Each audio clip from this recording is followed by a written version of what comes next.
Hey guys, what's up? It's Thomas. Today we're back here with Game Theory, and well, back to the Poppy Playtime with everything you need to know before Chapter 4. So, I'm going to do an overview since Chapter 4 should be just around the corner, and I did look. It should be kind of around the 30th, so do have some time. Hopefully, next week I'll go back to Poppy Playtime and finish up Chapter 3, and when I get a chance again, I'll go 4. You know? I mean, right now, we're at the play care, or at least the daycare place, you know, with the evil spine critters. Like so. Hopefully, next time we go there, we'll be defeating Catnap and move on to the next part of the story. But, anywho, let's just see what we need to know. Be sure to like, subscribe for more. Hope you enjoy. Here we go.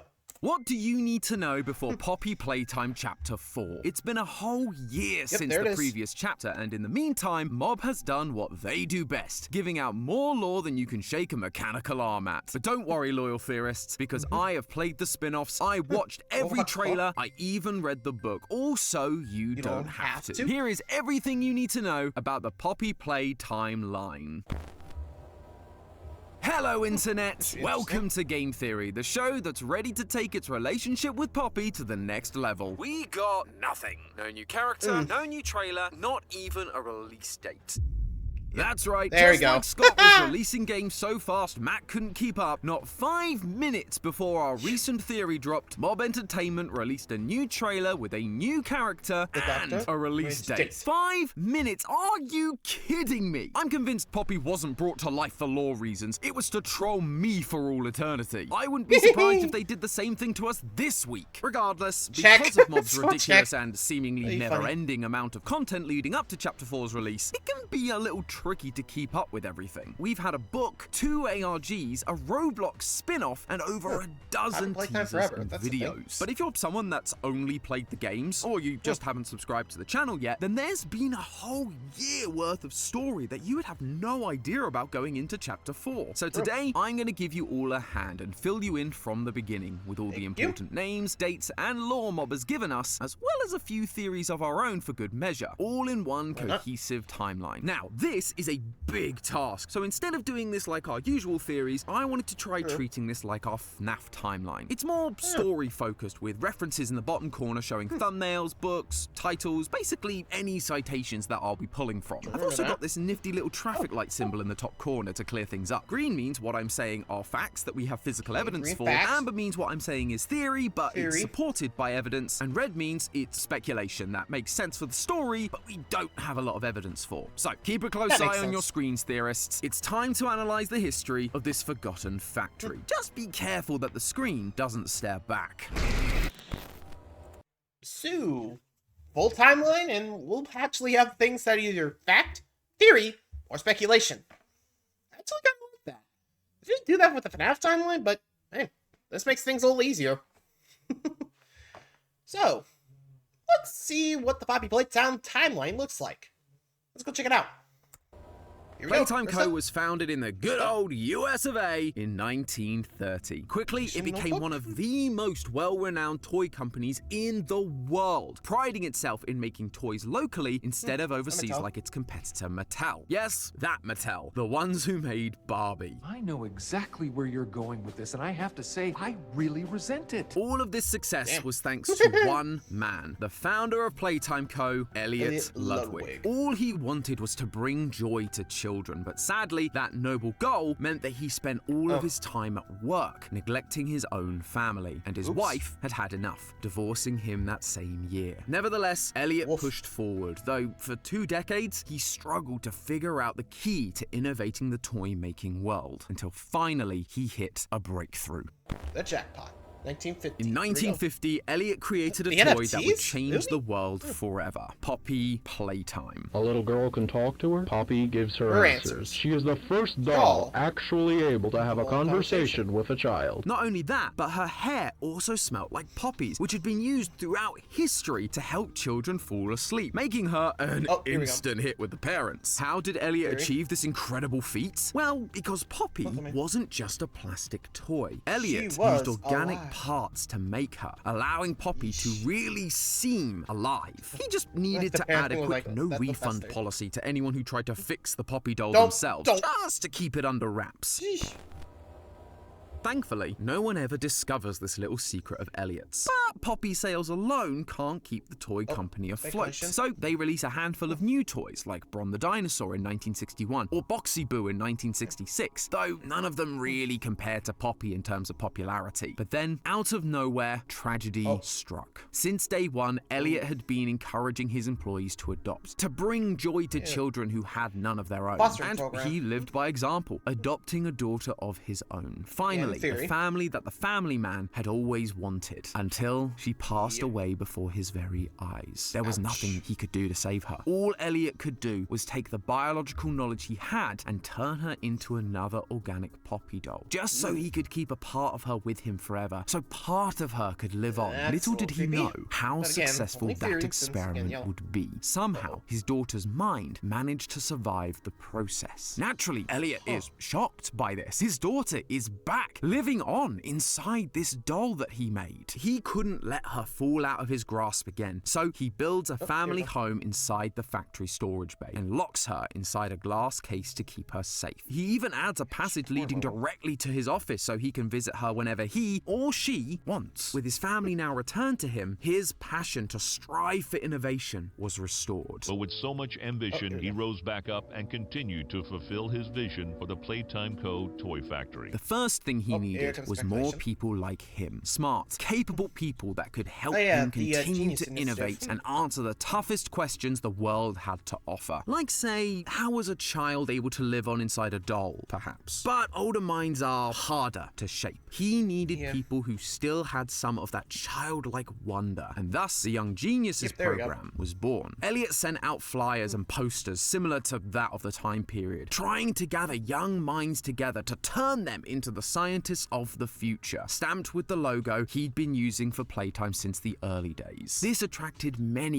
young and bright individuals, including a brilliant, albeit slightly cold young man named Harley Sawyer. Harley was a peculiar character. He didn't care for his comrades, he hardly smiled, but one thing he clearly loved was science, and Elliot took a liking to this strange boy. He may not have been normal, but neither was Elliot. He saw part of himself in Harley. This was the kind of kid he could take under his wing, mold into someone who could really shape the future, and maybe even catapult Playtime into the stratosphere of success. Unfortunately, that didn't quite work out. Harley never lost his distaste for others, and while he continued to pursue innovation, he was just doing so to push the boundaries of what could be done, not to help humanity like Elliot envisioned. That being said, Elliot didn't give up. He kept trying to change Harley's point of view, but no matter how hard he tried, it was no use. Harley could not change. Not here anyway. And so Elliot makes the hard decision to kick Harley out of the program, sending him home to I mean, I'll be honest. If I was Elliot and he was like, if I had to deal with Lawyer or Harley here, I would have been like, okay, dude, you're not thinking right. Just take a few days off. And if he doesn't come back and be like, okay, I'm going to help humanity, everything. Yeah, you're fine. Sorry, but look, there are other places. I'll give you a recommendation. Okay? Anyway. To the outside world to be around more people, hoping it will help him to understand why they do what they do. Harley was destroyed by this news. His hero, Elliot Ludwig, was abandoning him. All he could see Elliot as was soft, pathetic, and short-sighted, backstabbing him because he was too much of a genius for Elliot to understand. Though it didn't matter now. He had to do what he was told, and so Harley left the program, disappearing from the halls of Playtime Co. At least for now. Yeah. He'll be back. Yep, definitely, he'll be back. As the years go by, more and more, Elliot feels like it's not really enough to just encourage his employees to adopt. There are still so many children that need a home, much like his own daughter did. And while the Young Geniuses program was good by taking on young people so late in their childhoods, even they were already stuck in their ways like Harley was. So, in 1976, Elliot announces a new program, Playcare, Playtime's own on-site orphanage, where he can continue to bring joy to children and and educate them in the ways they should go, creating a mass of young, brilliant minds that could help lead the world to prosperity. But while all those programs sound good on paper, and they were well received by the public, they were beginning to cost Elliot a lot of money. Poppy was the last big financial success, and that was over 2 decades ago. But he can't keep innovating in the toy world and run these programs on his own. He would need more staff. So he hires people like Stella Graber to run the Playcare, Leith Pierre as head of innovation, Eddie M.N. Ritterman as the head of research, and Jimmy Roth as the chief marketing officer. Their first assignment? Figure out how to stop the company from feeling, quote, old-fashioned. With all their powers combined, they try to get the company back on top, starting with the release of brand new toys like Candy Cat in 1979. Okay, next decade, the 80s. They continue to release toys into the next decade. They try Swap-Em-Alls that you could mix and match like Cappy and PJ Pugapilla. They also try Kick Me Paul for some reason, but nothing could quite match the success of Elliot's original Poppy. That was until 1984, when Elliot had another idea. He went to the team, and shortly after, he releases the Blue Boy himself, Huggy Wuggy. Things were looking up. Huggy is such a big hit with the kids, it basically becomes the face of the brand. In the eyes of the public, Poppy was a long-forgotten memory. Long live Huggy! Of course, he has to capitalize off of this success by releasing Huggy's pink counterpart, Kissy Missy, 1 year later. She too is a huge success, just not as big as Huggy, obviously. Playtime Co. is on top of the world at this point. It's almost like they can do no wrong. But sadly, over the next half of the decade, their profits once again decrease. Sure, Huggy was successful, but just like Poppy before, you can't sustain an entire company off of a single toy, even if he has a cute pink girlfriend. They needed something new, and one of them had an idea. What if you create a bunch of toys as part of a set? That way, kids aren't buying just one toy, but several. Enter the Smiling Critters in 1989. Similar to Care Bears or Cabbage Patch Kids, these are small, cuddly toys with big personalities, but each one is unique, and so you would need to collect them all for the full experience. This was the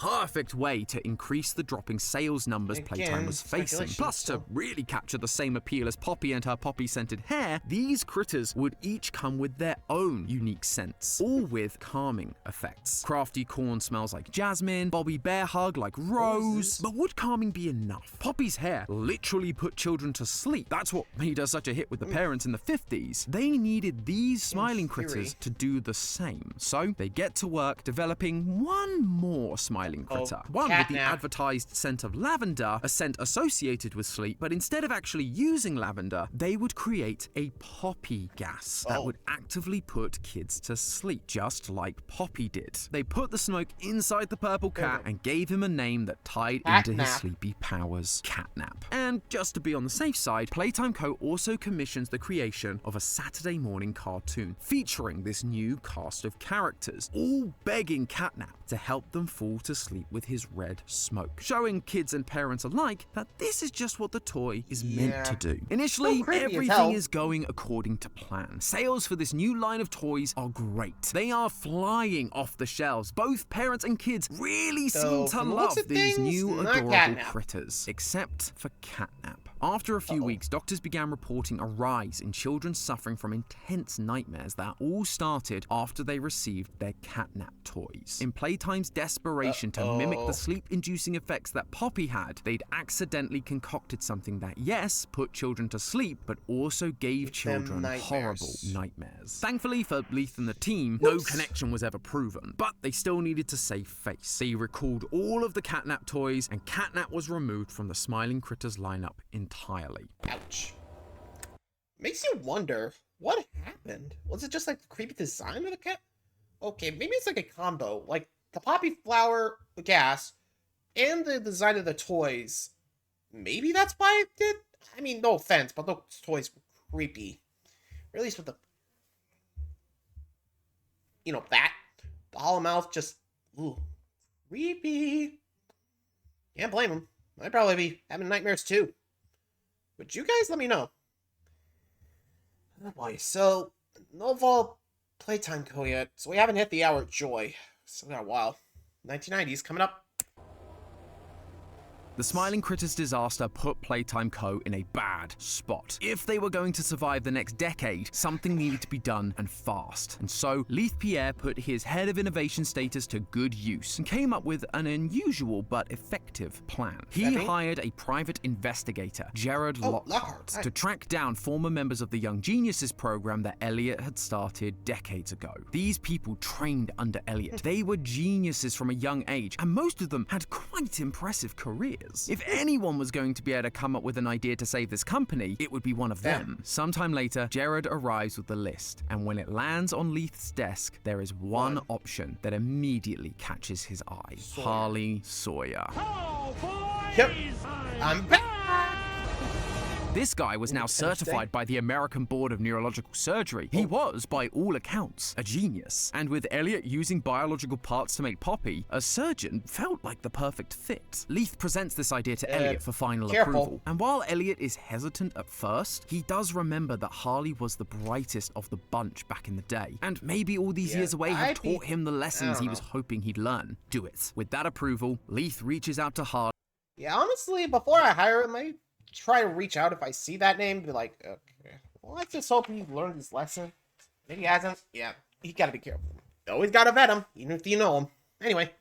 On January 15th, 1990, giving him an offer to come and join Playtime Co. once again. And strangely, despite the hurt Elliot caused him all those years ago, for some reason, Harley accepts the offer. Immediately, he begins showing the level of promise they were hoping for from this recruit. He sees the problems at Playtime Co., the public outcry, the declining profits, and he came up with an idea that would fix everything. Giant toys. We can increase our workforce and simultaneously decrease the number of lawsuits and people on our payroll if the people we have working aren't people. Put me in charge of it, and I will save this company. Leith makes Harley head of special projects, and together they begin hiring other scientists to help with the development of the Bigger Bodies Initiative. Some of them are fellow Young Genius alumni like Dr. Bruno White and Dr. Carmine McKay, but others are just young and eager biologists looking for their first big break, like the owner of the orientation notebook, PW. From here, the company begins their experiments. Harley takes the new scientists to observe and study the Poppy doll that he remembered being in the storage bay from his days in the Young Geniuses program. He told them to use her as the blueprint to bring toys to life. I am the cause. Being able to exist as a doll,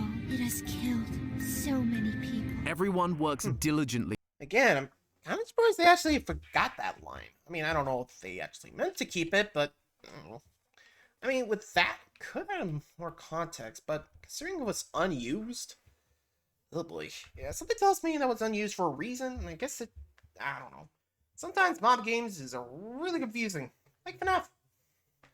I mean, you kind of have to expect that, but to each their own, as they say. Move along. To try and recreate the magic of this one Poppy doll. But after 814 experiments, it's clear that things aren't working with simple rats. They need to try something bigger. They need to repeat what Elliot did. They need to use children. Harley delivers the note to Elliot as one of his many updates on the program, but once again, Elliot is torn. Up until this point, these experiments weren't really all that bad. It was just a few hundred rats that suffered the consequences. But now, he had a choice to make. He'd spent his life trying to bring joy to children, to give them a home, somewhere they could grow and overcome the odds. Harley still couldn't believe this soft old man. What is more important to you, these children or the business you've spent decades building, which people rely on for their own families? Mortality is just a curse on humanity anyway. If we can figure this out, all these orphans who had suffered would never grow old or sick. They could live forever and keep bringing joy to other children for centuries to come. It was not an easy decision, but this argument from Harley does sway Elliot. With that permission in hand, the senior staff of Playtime Co. set about building the Game Station, a facility designed to test the orphans' physical and mental abilities, pairing them with a specific toy, and if they were deemed ready, taken away for conversion. They'd come for games and never come back. As part of this process, they utilized the red smoke that they made for the catnap catnap toy. Where previously Poppy gels had failed, gas is a much more effective way of getting the mystical powers of the poppy flower that helped bring Poppy to life into the bodies of these orphans. They install shower heads throughout the playcare to distribute the gas, but it wasn't the most effective solution. Kids could see them and what they were doing. They became wary of going to bed. An alternate solution would need to be found. However, they had other problems to deal with. Over the last few years, there had been one employee that had been causing Playtime Co. a lot of trouble. They weren't ruining their plans as such, they were just a bit of an administrative headache. That man was Rich Lovitz. Hey, Initially, Rich. he was working in the storage room and he seemed to be on board with the general Playtime mission, appreciating the good this company did for the orphans. Sadly though, Rich had a habit of losing his temper with management, and so he was demoted to the rejected toy room, which, as you might imagine, he took really well. After years of being ignored,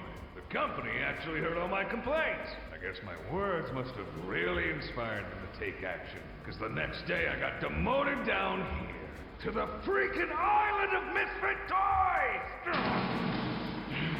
Of course, Playtime Co. had to demote him again, putting him to work in construction in the caves beneath the factory. Down here, in relative solitude, he was able to recognize his shortcomings and, with the help of his new supervisor, began to improve, even to the point of getting promoted. At first, this seemed great for Playtime Co. A reformed employee. The system worked. That was until Rich continued being promoted and began learning what was really going on with the orphans. He cared for these kids. That was the one good thing he had going for him from the beginning, and so he begins flying off the handle once again. The problem was now he knew too much. He could actually cause a problem for Playtime Co. if he went to the authorities. They couldn't just fire him anymore. They needed to get rid of him. And with the Bigger Bodies initiative well underway, as well as Harley's requests for bigger subjects, they had an idea. They took Rich and used him as a guinea pig, turning him into the first semi-successful experiment 1006, which they dubbed the prototype. Not a toy as such, more a mix of mechanical and biological parts. It lacked the ability to speak, but was able to mimic voices of others to communicate. Playtime Co. was finally seeing success and removing a problem at the same time. But Rich, now 1006, wouldn't forget what had been done to him, nor what they were doing to the orphans. He just needed to bide his time and wait for the right moment to strike. Playtime Co. continued their development of the Bigger Bodies, but they struggled to find the success they'd had with 1006, usually unable to reactivate their brains after surgery. That is when Harley decided to try something different. He decided to make the Bigger Body physically bigger, rather than just trying to match the size of the test subject. It flew in the face of all logic, but he needed to try something, and the crazy part is, it worked. They created Experiment 1160, Boxy Boo, and this discovery opened up a new world of possibilities for the future. At this point, several orphans are showing promise in the game station, although there was one that caught Harley's attention specifically, Quinn Navidson. He was a pretty average kid, except he had a strange obsession with removing the heads off of all of his toys. However, Harley didn't see this disposition as a weakness. It was something he could take advantage of, manipulate to get his scores higher and make him a more successful Bigger Body down the road. Harley spends some one-on-one time with Quinn, convincing him that he understands Quinn better than most, and asking him to just simply apply himself at the next assessment. And next time, Quinn's scores did improve in most areas, although his intelligence seemed to wane a bit, but not enough to stop the inevitable. In August 1990, Quinn became Experiment 1166. Yarnaby. He was strong, agile, swift, but his intelligence still wasn't where Harley wanted it. He saw him more like a dog, which, while not ideal, could be useful for protection. The more Bigger Bodies they made, the more things there were that could kill him and stop his progress. So Harley isolated Yarnaby, making Yarnaby loyal only to him. Around that same time, another orphan named Theodore Granville began causing some mischief in the playcare, breaking into rooms, stealing files, even stealing a grab pack. When questioned about it, he just said it was his friend that told him to do those things. The staff just assume this friend is of the imaginary persuasion, but in reality, it was very real. 1006 had found a way out of containment and was using Theo to help them escape. Once it had all the information, 1006 and Theo made a break for it. Though, due to Theo's inexperience, he accidentally overcharges the electrified grab pack hand and electrocutes himself. At this moment, 1006 has a choice. Gain the freedom it wants or save Theo. It chooses the latter. It gives Theo over to the Playtime Co. scientists and turns itself in to be locked away once again. Now, there is only one way the scientists are able to save Theo. And on November 11th, 1990, the bigger body Catnap was born. Experiment 1188. He was put into the play care because he was able to release the red gas just like the toy. And the kids would, hopefully, be much less suspicious of this big friendly toy than a typical shower head. Again, Playtime Co. was killing two birds with one stone. The Bigger Bodies initiative was now in full swing. Between Catnap and Yarnaby, Huggy was created, and in 1991, he was put to work as Playtime Co.'s new security measure, though his wandering eyes were noticed by an employee who wasn't supposed to know anything. Rowan Stoll. Rowan wanted to get to the bottom of what was going on and, over the course of a few months, began to figure out exactly what Playtime Co. was doing. When he threatened to leak what he'd found to the public, Harley put his Bigger Bodies to good use. Now, we need to start taming that appetite of yours to flesh. Get me an update on the situation. That same year, another orphan, Marie Payne, began suffering from unwakeable nightmares thanks to Catnap's gas, leading to the latest experiment we know of to date. Experiment 1222, Mummy Longlegs. She was violent towards the staff, but kind towards the kids, making her the perfect guardian for the game station. And by May of 1992, the game station is in its heyday. Everything is working as planned. But one person is still causing problems. Elliot Ludwig had put a picture up in his office that one of the kids had given him of the game station and Mummy Longlegs. But when he sat there and looked at it, those decisions that had led to this point, they began to weigh heavy on his shoulders. He still felt that Harley's pursuit of innovation for the sake of it wasn't right, but the rest of the senior team seemed to be all for him, and it was hard to deny that the company was seeing success. Regardless, he knew he needed to put some kind of safety measure in place, something to keep Harley in check, just in case his worst fears came true. So he promoted one of the fellow scientists and Young Geniuses graduate, Dr. Bruno White, to become Harley's superior. Once Harley found out, he could think of this as nothing more than another betrayal from Elliot. And this time, he'd had enough. Elliot was too soft to keep things moving forward. He needed to be got rid of, just like every other problem employee they'd faced. One day, both the staff and the public were informed that Elliot Ludwig had passed away, but Harley Sawyer was the only one who knew the truth about what happened. Thanks to Dr. White's promotion, Harley's involvement in things slowly became less and less, leading Harley to become more and more frustrated and driving him more and more insane, until one day he decided to take matters into his own hands. During a guided tour of the factory in 1993, fires break out in the theatre, causing casualties all across the facility. Obviously, Leif Pierre is furious. Now he has to clean up the mess, taking care of any potential witnesses. This is not the kind of publicity Playtime needed. He brings back their private investigator Jared to figure out who is to blame, and true to his word, he gets them an answer. Dr. Harley Sawyer. After spouting rhetoric about one bad day and being betrayed by Elliot all of those years ago, Harley had finally gone full Joker and set the theatre ablaze, baptizing everyone in the flames that he was working so hard to save them all from with his Bigger Bodies initiative. As Leith had suggested, Harley needed to be punished, but he can't justify the usual methods. Harley is an undeniable genius, and it would be a shame to lose such a brilliant mind when they definitely still needed him. The Bigger Bodies, while alive, were temperamental and hard to control. They needed to keep perfecting the process. This also meant turning Harley into a bigger body wasn't an option either, as he too would likely lose his mind. And that was when it hit them. Instead of turning Harley into a bigger body, why not turn Harley into a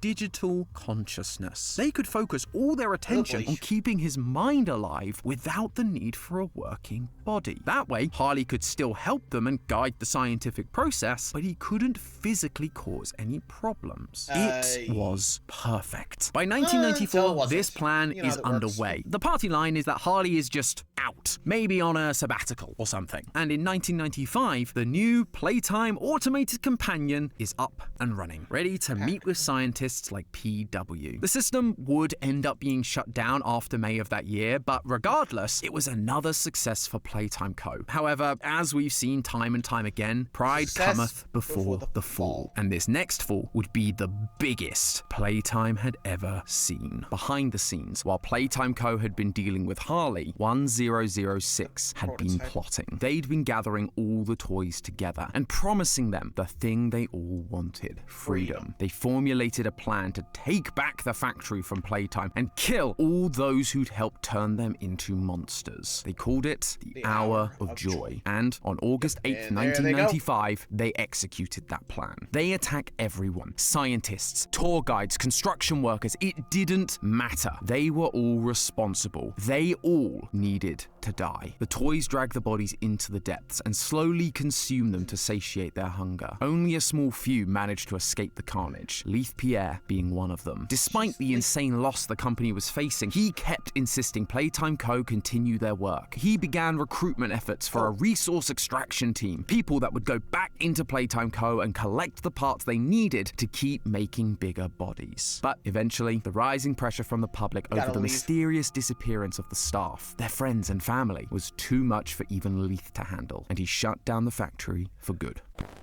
Nearly a decade passed, and the Playtime Co. factory, as well as all that happened there, had largely been forgotten. The world had simply moved on. But in 2002, deep in the bowels of the factory, something or someone was coming back online. Harley had awoken from his mysterious slumber. Ironically, just as he'd always stated, his conversion had actually saved him from death. Unlike his former colleagues, he realized the opportunity he had. There was no one left to stop him. His plans could continue. He could save the rest of humanity from their mortal coil and convert them all into living, eternal toys. So he began hacking into the rest of Playtime Co.'s systems, taking control of all communications that were coming in and out of the factory. His plan would come to fruition. At the same time, the bigger bodies also remained in the factory, waiting for the prototype to save them as promised. But food supplies were running short. Some of them began to lose their faith that salvation would ever come. Dog Day was one such toy, and 1006 quickly made an example of him. This type of threat, however, wouldn't work forever, and 1006 knew that. It needed to make progress. It was still trying to create its perfect body, but it just didn't have the know-how. Rich was just a simple construction worker. Sure, he could do some cool things with tech, but biology was a whole other ballgame. It needed help. So in 2005, it writes a note saying that the employees that went missing were actually still in the factory, waiting to be rescued. And it sends it to the only person that's not only around to hear it, but would actually care enough to make the trip.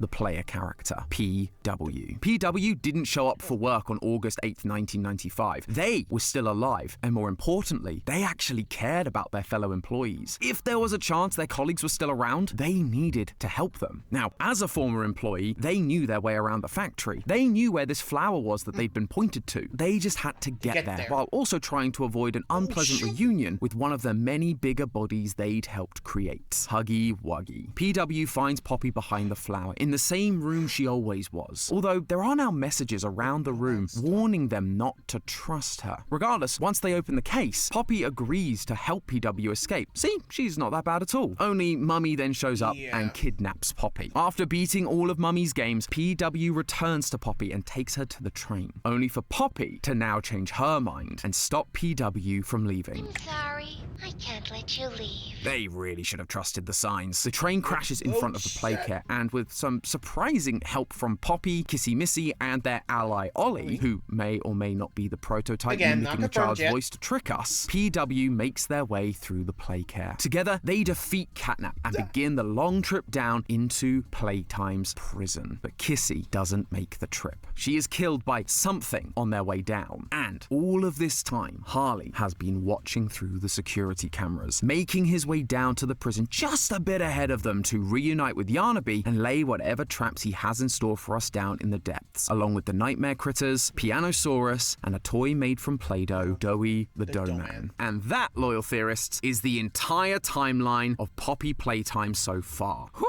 Boy, this Man, that's franchise is big. getting Woohoo. big. This is probably the last time I'll be able to do an entire timeline in one video. I mean, look at that Don't jinx it runtime. yet. No, I have to say it is refreshing that Remember, 2 outside more of a few chapters, bits and of I think connective we can come tissue, back to most of this. what we've Anyway. talked about today are either things Mob has told us directly, or we have a lot of evidence to support. The only real details that are super speculative are things like when the Young Geniuses program started, or why Elliot agreed to start using children in the experiments. We said that the Young Geniuses program started in the 60s, but it could very well be the 50s based on the logo. Maybe they were even the ones that helped make the first Poppy dolls. But so long as Harley joins the company early, leaves, and then comes back to cause a bunch of problems, it doesn't really matter which decade it takes place. The same thing goes for Elliot's change of heart towards the orphans. We've got no evidence saying why he made the decisions he did. We may discover his reasoning in the future, it's just not going to change the order of events because we have set dates of when things have to happen. But there you have it, friends. Everything you could possibly need to know going into Chapter 4. And I don't know about you, but now I'm even more excited to see where all this goes. Who will our allies be? What is Harley's big plan? Will I have to rethink the identity of the prototype for a third time? I'm sure all will be revealed in a few weeks. In the meantime, remember, that's just a theory. A game theory! Thanks for watching. World premiere. Yep, pretty much. One more to go. Whew. It's gonna be interesting to say the least. Again, remember, game comes out on the 30th, so don't worry, like I said, I did double check. In fact, I'm gonna do you one better. Bada boom. And ba-da. See? 30th. Right there. Confirmed it right for y'all to see. So, I'll see you guys next time. Or at least, like I said, gonna see if I can get that game going. Hopefully finish it. Or at least get the 3rd chapter done. Anyway, till next time. See ya.